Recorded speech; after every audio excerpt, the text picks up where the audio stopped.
Hello everyone, welcome to my channel. कैसे हैं आप सब? उम्मीद करती हूँ आप सब बहुत अच्छे होंगे। तो एक बार फिर से मैं आप सब के लिए कुछ यूज़फुल टिप्स लेकर आई हूँ। काफ़ी यूनिक टिप्स है और हेल्पफुल है, तो प्लीज़ वीडियो को पूरा देखिएगा। अच्छी लगे तो लाइक एंड शेयर कर दीजिएगा।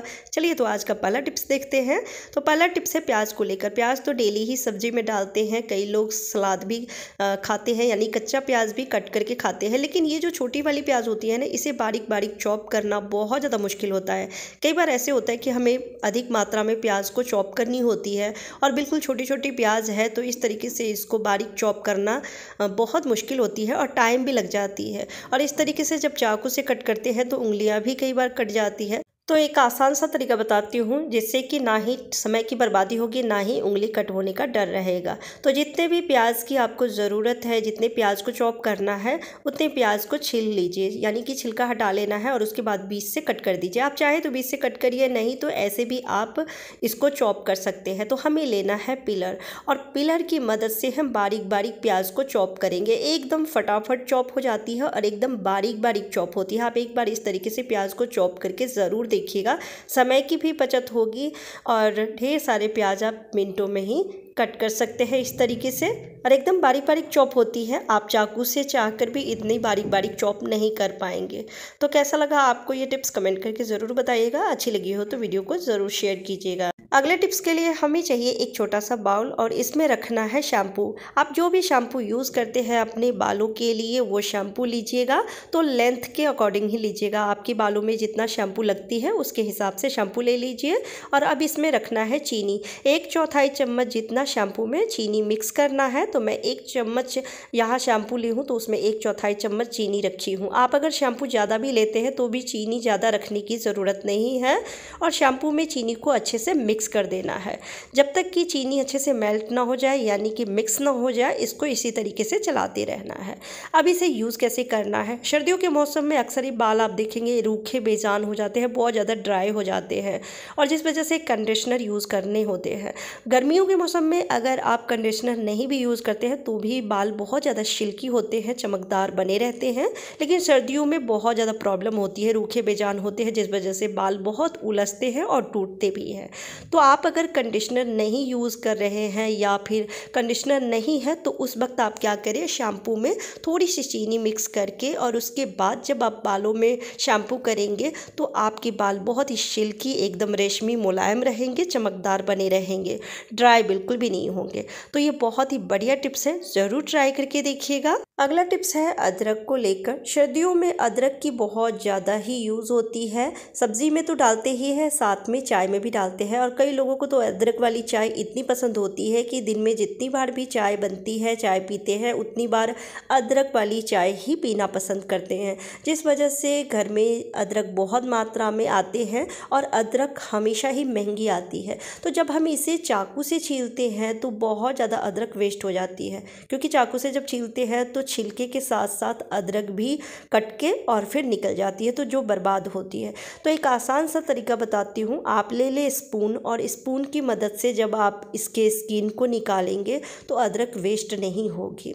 और आपको अगर लग रहा होगा कि इस तरीके से जब हम छीलते हैं तो बहुत ज़्यादा समय लगती है, तो समय बिल्कुल भी नहीं लगती है। आप सबसे पहले अदरक को धो लें और धोने के बाद फिर इस तरीके से जब स्पून से इसका छिलका हटाएंगे तो आसानी से सिर्फ स्किन ही निकलती है, अदरक बिल्कुल भी बर्बाद नहीं होती है। तो ये बहुत ही बढ़िया तरीका है, क्योंकि दिन में कई बार चाय बनती है और जितनी बार चाय बनती हो उसमें अदरक डालते हैं। सर्दियों के मौसम में खासकर अदरक वाली चाय पीना बहुत लोगों को पसंद होती है। तो इस तरीके से जब आप स्पून की मदद से इसका स्किन निकालेंगे तो अदरक बिल्कुल भी बर्बाद नहीं होगी और इससे पैसे की भी बचत होगी, पैसे भी बर्बाद नहीं होंगे। तो आप देख सकते हैं मैं इतना अदरक को छील ली हूँ और बिल्कुल स्किन ही निकली है। जैसे आलू को बॉयल करने के बाद छीलते हैं तो छिलका निकलता है, वैसे ही सिर्फ स्किन निकली है, अदरक बिल्कुल भी बर्बाद नहीं हुई है। तो कैसा लगा आपको ये छोटा सा टिप्स कमेंट करके जरूर बताइएगा। अच्छी लगी हो तो वीडियो को लाइक कर दीजिएगा।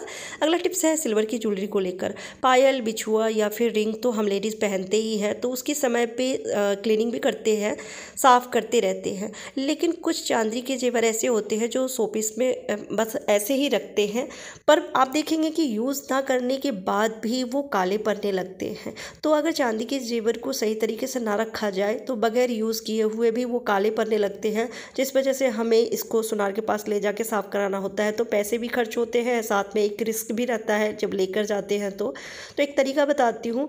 आप उस तरीके से रखेंगे ना तो चांदी की कोई भी जेवर ख़राब नहीं होंगे, काले नहीं पड़ेंगे, सालों साल एकदम चमकदार बने रहेंगे। तो कभी भी चांदी के जेवर को ऐसे ही आप डब्बे में ना रखें, आप ले लें एल्युमिनियम फॉइल।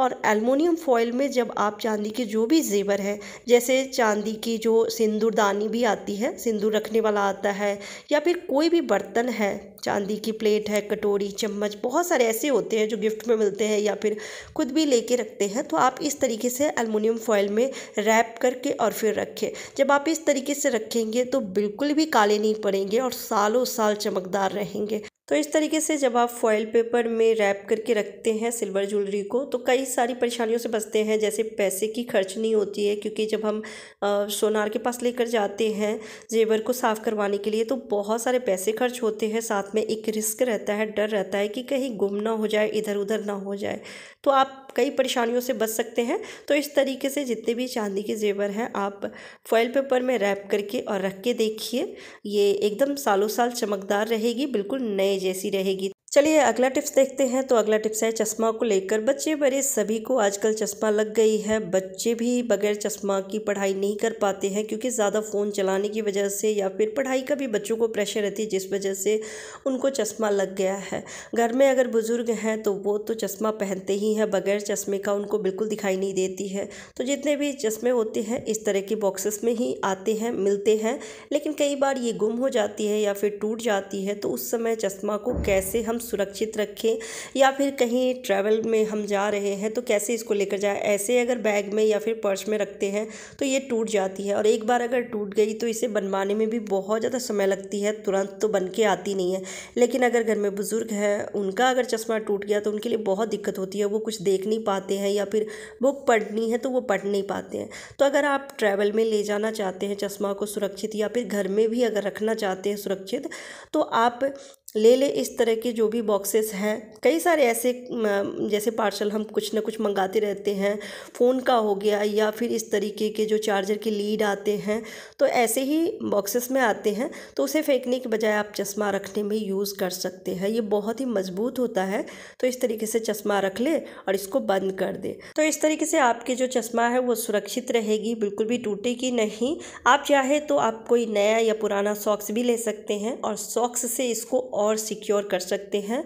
देखने में थोड़ा अजीब लगता है, लेकिन आपका चश्मा सुरक्षित रहेगा इस तरीके से, क्योंकि ये एक मोटी लेयर हो जाती है। तो अगर कई बार गिर जाते हैं या फिर बच्चों के हाथ लग जाती है तो वो भी इधर उधर रख देते हैं या गिर जाता है उनके हाथ से, तो बिल्कुल भी टूटेगी नहीं। तो ये बहुत ही बढ़िया तरीका है, इस तरीके से चश्मे को सिक्योर करके रख सकते हैं आप।